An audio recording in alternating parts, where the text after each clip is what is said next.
that what goes into Drum Machine Designer isn't what comes out of Drum Machine Designer. When I have Drum Machine Designer selected here, H, but when I go down to the actual track, it's an octave lower. Stick with me, this isn't a Drum Machine Designer tutorial.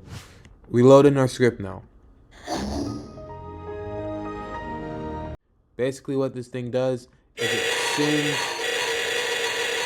it sends a note. It makes some noise at this note pitch, at this velocity.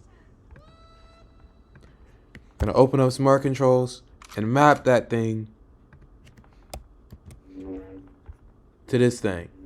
We're good to go. This is nice for sound design stuff. It's pretty cool, but my favorite thing to use it with is sample swapping. It's cool.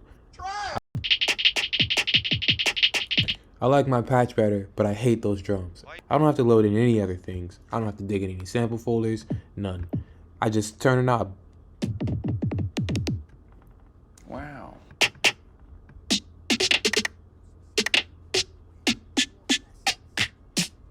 Yee. Hi-hat.